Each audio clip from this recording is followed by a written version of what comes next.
A note of warning. This podcast explores graphic and disturbing stories and includes strong language. It therefore may not be suitable for our young listeners or other folks who may find it disturbing. All right, so welcome to True Crime Daily, the podcast, the Web Extra podcast.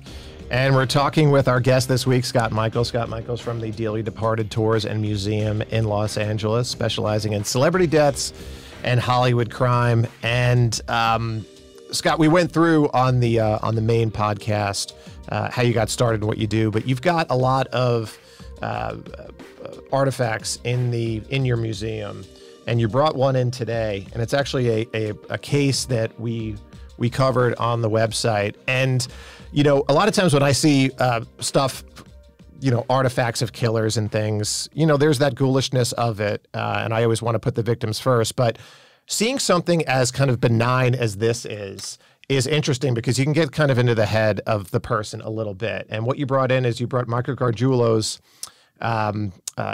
rental application. And Gargiulo is known as the Hollywood Ripper. And he was the one he's been in the news because he was, he had murdered a woman who had been seeing Ashton Kutcher, and then Ashton Kutcher had to testify at his trial. And what stands out to you? Well, first of all, how'd you get it? Well, the former owner of the building was a friend of mine. Mm-hmm. This is the place in Hollywood where she was. Oh no, this is his place. She was murdered in a block away. Yeah, basically in behind downtown, the church. Downtown, not too far from by the Magic Castle over there. Right. Yeah, behind the church, the Methodist church. Right. And yeah, the reason we're talking about this is because of the Ashton Kutcher connection, because she was last heard from 30 minutes before Ashton Kutcher got there. Mm-hmm. During that 30-minute period of time, she was stabbed 47 times, 6-inch deep wounds. I mean, it's horrific. Right. No, this guy was a monster. He was probably there when Ashton Kutcher was there, which is the moment. You know, that's why we're here, really talking about it. But that is just unusual. Yeah, unusual. He listed his occupation as a pro boxing, still current. Employer was Hollywood Gym. He said he made $740 every 2 weeks, which I can't see how they would have approved that though. Well, the year is 90. Was it the year on this thing for the date of the application? Where's the date? Was it in the 90s? Because the whole thing, 97. Because the whole thing happened, right? It wasn't too long after that. Right, and at that time, I remember having a Los Feliz apartment, and that was like $800 for a one bedroom. Sure. So it was, and that's sort of like a studio, I don't want SRO kind of a place. Plus, you're talking about a space over there which still is there's nooks and crannies that are a little bit run down, and this is also right before Hollywood kind of exploded with Hollywood Highland and sort of the gentrification stuff. It was just getting started. Was not built yet. It was just getting started. I think '99 when I first came out here. It was maybe 2000. It was still pretty. So that particular particular blocks, when I first moved out here, it was pretty sketchy. Like definitely some of those corners, those alleyways and things like that. So that makes sense to me that it would be on the cheap. That was kind of among the cheaper places that you could live in the Hollywood area. So that sort of checks out. Yeah, but not her. I mean, a block away, she was in a nice craftsman house with roommates. That's that little neighborhood. Just a couple of blocks away. Beautiful. He lists the reason for moving as need my own place. His creditor's name was paid rent at my sister Michelle, so he was living with his sister. I would imagine that's what he's trying to say there. And one of the things that you noticed there in section 8 was will you have any musical instruments? And he says yes, and then they say if so describe, and he says drums, won't play them. The worst instrument you could probably. As a drummer, yes. In a studio apartment. Yeah. I mean, I guess trumpets or something like that would be pretty bad too, but a drum. But at least he stipulates, I'm going to have it. So I'm not going to play it. Just in case, he might have had it. I guess it was going to be $465 a month, I guess. So I guess the rent would have been okay. That would have been a quarter. And he, just seeing something as kind of like benign and everyday as this, and you wonder if he doesn't get this apartment, that's a good point. Would he not have been near the victim, and would he not have seen the victim because he was a stalker, right? Yeah, and Yeah, I had interviewed her roommate who discovered her, and she told he was a refrigerator, air conditioning repair guy. There was a time when Ashley was out in front of her home and her car tire was mysteriously flat, and this guy swoops in and repairs it. Then she invites him in, and then a little bit later on in the day, the air conditioner goes out, and oh, here's this guy. I got his car. Yeah, and it's very well. We actually on my other on the First Degree, my other podcast, we just interviewed Carolyn Murnick, who wrote the book The Hot One, and she was a friend of hers growing up, and they grew up together, of the victim, and they kind of went apart, went their separate ways, and then she started investigating the case after she died, and yeah, that's exactly what happened, and it very well is likely that this guy may have broken into her apartment and messed with her, HVAC. And then, all of it, what are the odds of that she just meets this random HVAC guy, and then I think it was that day or the next day, she, the HVAC goes kapooey, This is what this guy was doing. Yeah, this guy was methodical, and he had done it before just like that. So, and the last one, it was almost like Cinderella at the ball. The woman woke up with him on top of her, stabbing her, and she fought him off, and he left like a bloody nurse's booty behind.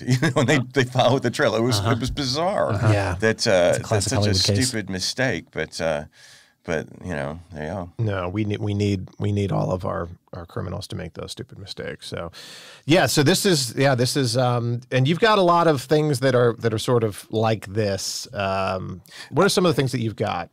What I like about this is it puts a human aspect on it. Even though we are very victim oriented, as like you said, you try to be, or you are, and so are we. So when the Manson thing is a very big thing for me. But we have a lot of Sharon Tate's personal items, because that, to me, you could see her as a human being. Yeah, right. It gives you perspective. But we have a lot of Hollywood stuff too. We have Mae West's false teeth, which is of course that's where they are. But probably the biggest thing we have is the Jayne Mansfield crash car. Right. The '66 Buick is in Hollywood, and with the roof sheared off of it, and in which 3 people died in 1967. So it's a human thing too, because everyone's heard about it, everyone's seen the black and white. I was obsessed with it when I was a kid, and now you're standing right in front of it, and it's like, wow, this is real. Like the Bonnie and Clyde car or something like that. Exactly. I could fit in this. This is these these human people were sitting here when this stuff had and it definitely became humanized legends. It. Yeah. So it's to me that's magical in a sense, because it puts a human spin on it, and like we have a piece of the floor that Bobby Kennedy landed on when he was killed, and we have pieces of the Ambassador Hotel. We have pieces from lots of buildings. Which is more than LA can say, because LA knocked down the freaking Ambassador Hotel. Yeah, there's a little bit of a rescue mission here as well. Yeah, because with the Ambassador Hotel, which was where Robert Kennedy was shot. They need. Listen, it was a rundown hotel. Nobody was using it. They needed the space for a high school. They desperately needed it, and it was on a huge piece of property. But they said, we're going to keep the pantry. Remember, they had said that we're going to keep the pantry, and then they just knocked everything down. As I understand it, the pantry still exists in storage somewhere. Oh, really? Yeah. Okay. They shipped it away, huh? Yeah.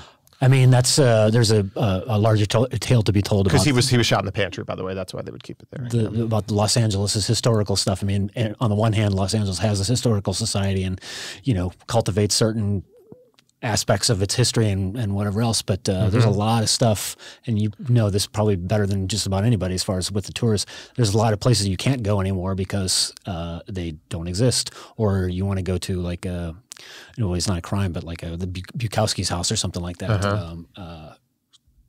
You never know what's going to be historically preserved and what isn't. Did you go to the Jack Webb auction?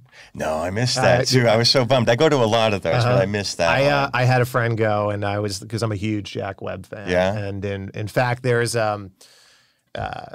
across from, to bring it back to the Ambassador Hotel, across from there is the HMS Bounty, which is one of my favorite bars in Los Angeles. And it has one of the booths has apparently Sirhan had his last drink there before he shot RFK, but it has a plaque that says Jack Webb, like that was his favorite booth there.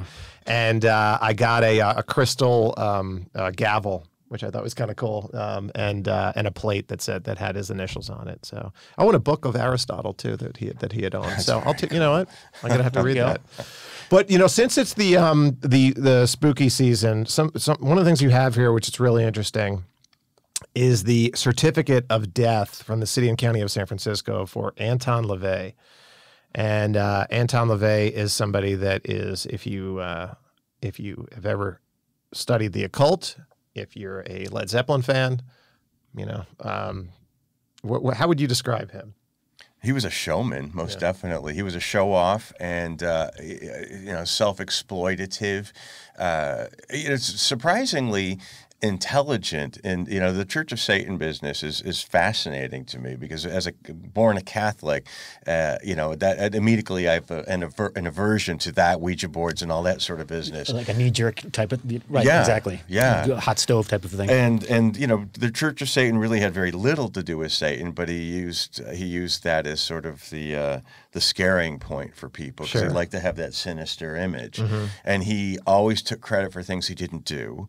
For instance, the Jane Mansfield car crash. He says he put a curse on Sam Brody, who was Jane's boyfriend, who was in the car with her and he was killed as well.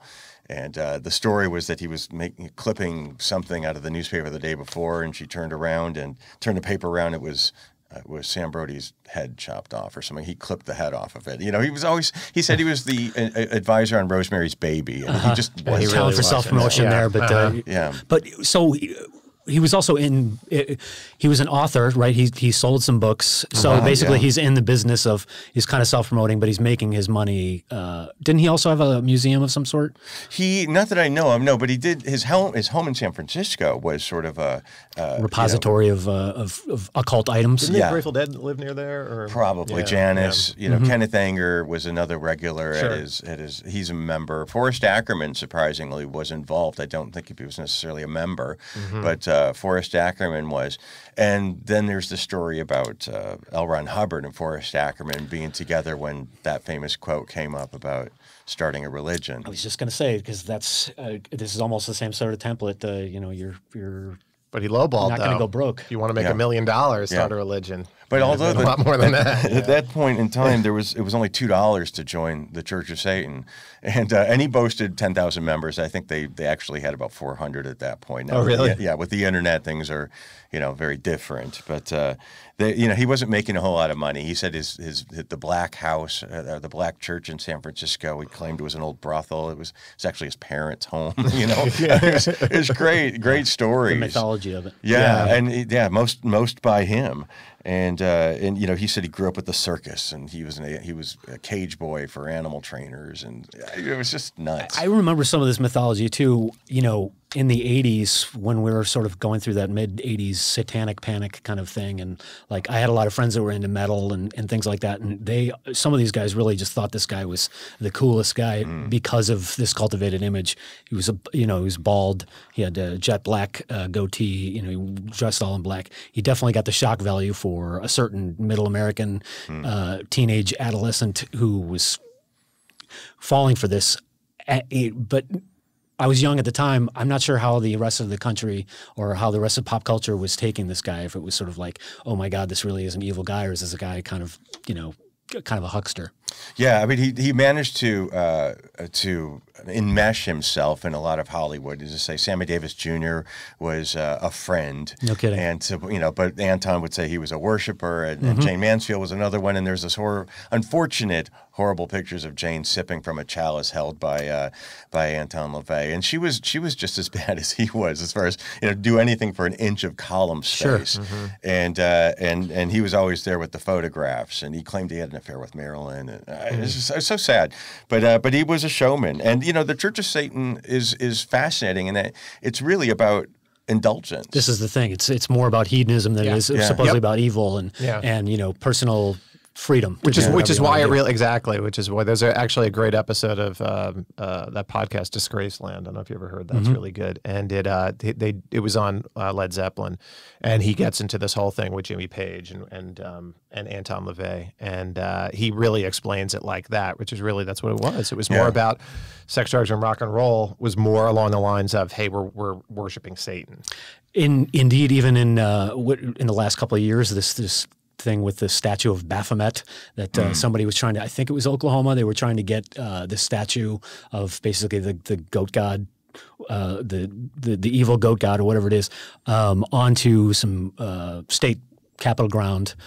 And not so much about it's not so much, their point was that it wasn't about worshiping evil, it was about the intentional expression of free speech and the individuality and pushing of buttons. Yeah. Yeah, personal freedom and individualism. I mean, it goes along next to the nativity scene. It's still with us. Some of these same topics. So, how did he die? Yeah, how did he die? So it looks like cardiac arrest. Yeah, just a heart attack. And it was because he was a complicated guy, obviously, and he had 2 daughters, and one of the daughters completely turned her back on the whole thing. She married a guy named Nicholas Schreck, and they live in Berlin, and they're both artists, and et cetera. And Carla LaVey, who was the daughter who became the high priestess herself, as sort of took over the helm of the Church of Satan. It's all very punk rock, isn't it? I mean, it's just about being rebellious and pushing the right buttons. Yeah. But when he died on October 29th of 1997. Now, what was kind of funny is that Carla LaVey falsely submitted the wrong date for his death certificate. So, because Halloween is like the high holiday of the Church of Satan. So she wanted that to be on his death certificate. And the irony, more drama. So the date of death says 10/31/1997. The irony, though, that he didn't. He came close enough, though. I mean, I feel like he should get good points. He's in the spirit. He's still within the Halloween spirit. I think it's hilarious. It didn't quite do it. Yeah. How old was he? 67. Okay, so that's a respectable age for a heart attack if you can have one. Yep. Well. I mean, he had lions and all sorts of. Yeah, he was. But it's funny because the Church of Satan has a website, and they have a whole page devoted to the mythology of Anton LaVey. And here's what they say he was, and here's what he really was. And he was not the most terrific guy in the world. No, but in the American tradition of tireless self-promoters and people who will grab whatever, no such thing as bad press, and not just make it work, but to make it work well for them. I mean, we're still talking about this guy. I mean.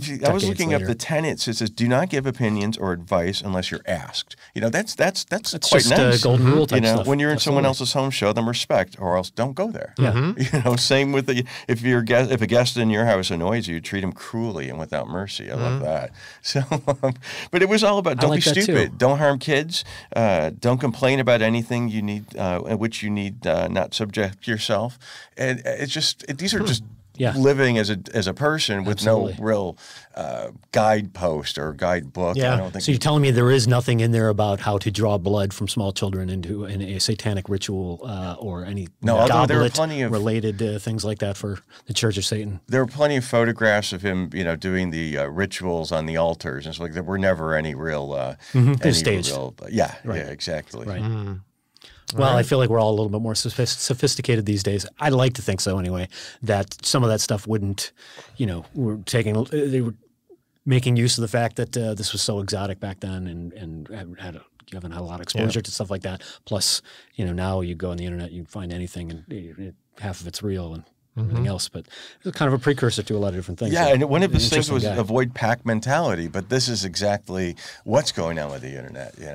You'll find your people, no matter how big or small the group. Tribal people. Yeah, it's true. All right, well, there's a little bit of Halloween for us. Indeed. So your museum in Hollywood. We've some of the other things that you've got featured there. Oh yeah, we have 7 people. Cremains in our shop and 2 dogs. 2 of them, one of them is Pugsley from the Addams Family, Ken Weatherwax. Kidding. And the other one is a little performer named Michu, who's 32 inches tall. He was in the elf costume. He was in Pee-wee's Big Top Pee-wee, and he was in a movie. Another one, Waxworks, I think is what it was called. But his family asked if we would take him. Wow. So now he's on display. He was always into show business. So now he's in our lobby with blinking lights, and it's Meet You. Have to take a visit to this. Take a little field trip here. Very good. All right. So where can people find you? The business is located on the corner of Santa Monica Boulevard and Bronson Avenue, across from Hollywood Forever Cemetery, and online we're dearlydepartedtours.com. All right. Sounds good. All right. Thanks so much for coming by. Thanks for having me. Thanks, Scott.